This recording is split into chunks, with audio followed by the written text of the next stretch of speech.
In this segment of Suffolk Headlines, we watch as art students create a Suffolk historic coloring book.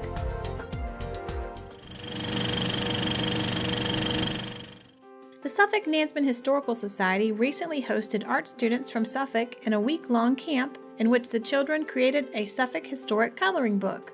The students picked historic buildings, structures, and other items in Suffolk to draw and then put together the coloring book. The Historical Society feels very strongly we should have young children involved in our organization. And in the past, I did a historical student book with Olive White County. And when I moved here, I wanted to do the same project with Suffolk.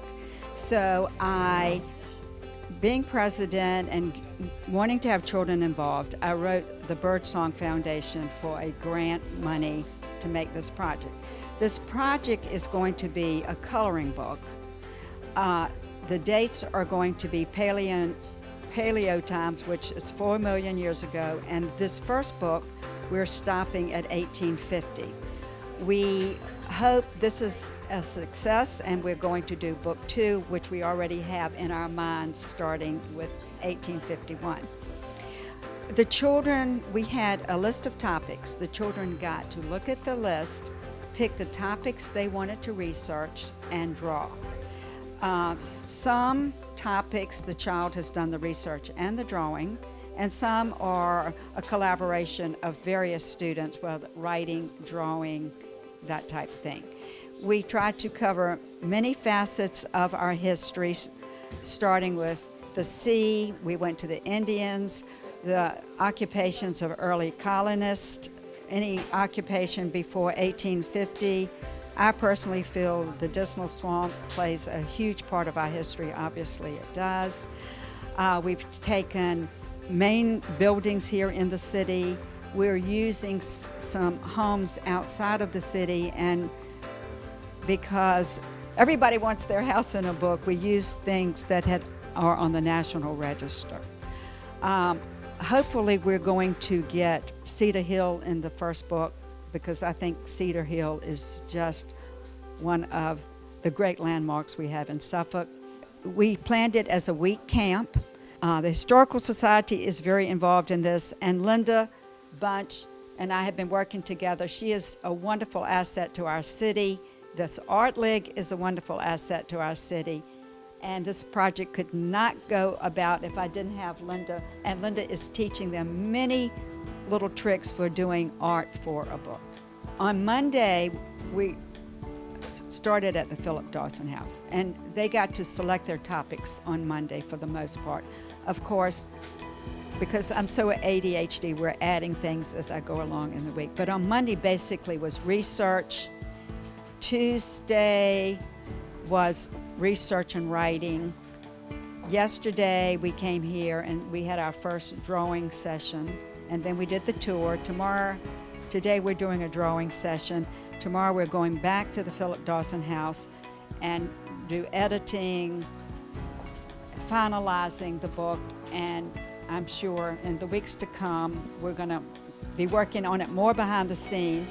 We plan to have this in print by December the 1st, because what we're going to do is I'm going to have book signing at the Dawson House, and the books will be for sale, and we'll have a reception, and the children will come and sign as people buy the books there.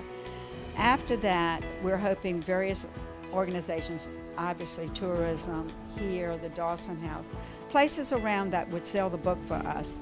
We are hoping make some money to be the beginning of book 2. And of course we will get another grant for book 2. I think the Birdsong Foundation is very pleased with what we're doing, and I hope they're going to love the end result since they gave us the money. I, being a teacher that taught way past her prime, feel so strongly we have got to support our young people and make them a part of our community. The children were selected by their art teachers. Art teachers were wonderful. They participated and they selected the students. They were selected on their art talents by the teachers that worked with them. The Suffolk Art League is delighted to be a part of this project, creating the Suffolk History Coloring Book. We do have just some wonderful student artists in our city, so we're always delighted to have any project that we can highlight that. And just showing that the community needs to work together to create these fabulous things that we can do. Combining the history and the art just shows how interdisciplinary work in the school system really helps educate our children. And I think they learn so much more, they retain so much more.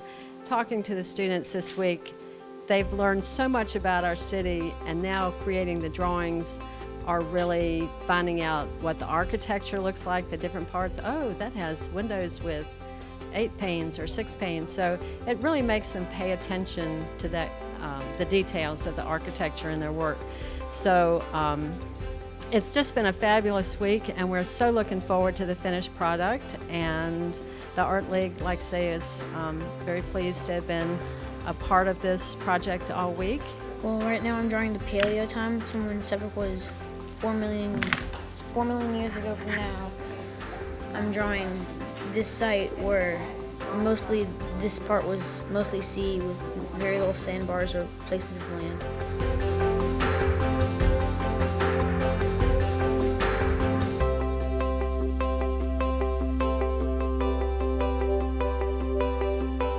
This is the Seaboard train station.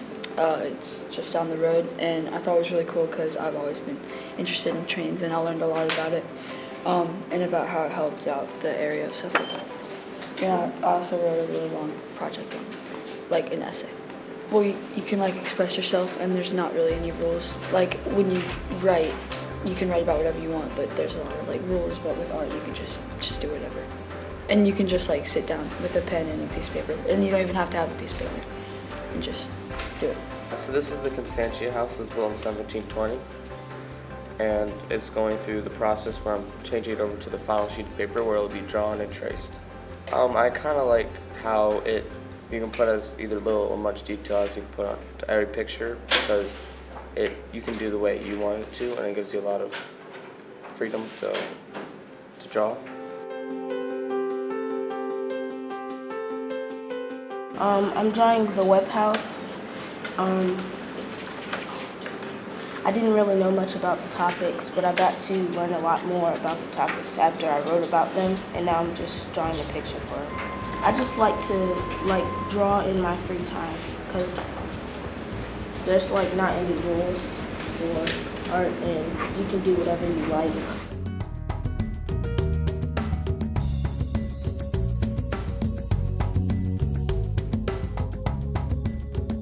I'm drawing cotton and corn right now, one of the most popular crops for Suffolk. I like being able to put my imagination into my hands and being able to bring that to life.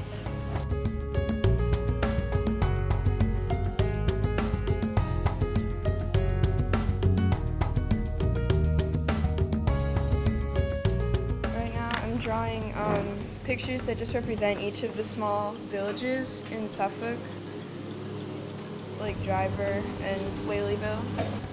I like how it's kind of liberating in a way. It can display feelings and stuff that you can't exactly get out in words or writing. So I like that, and I also like how you can put your imagination on paper.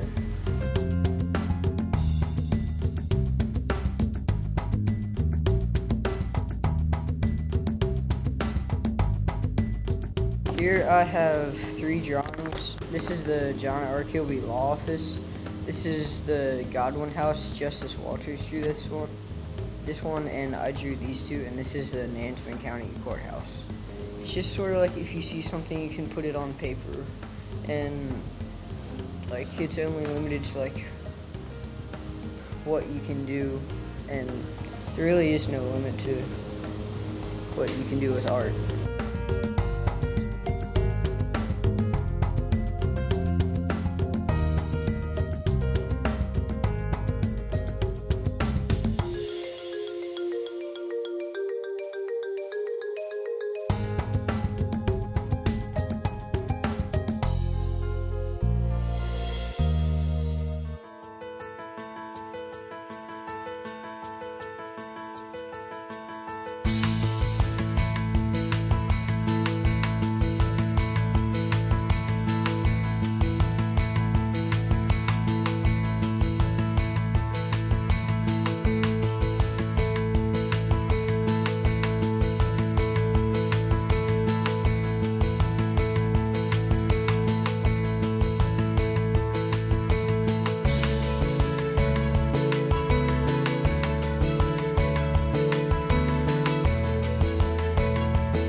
Thanks for watching this segment of Suffolk Headlines.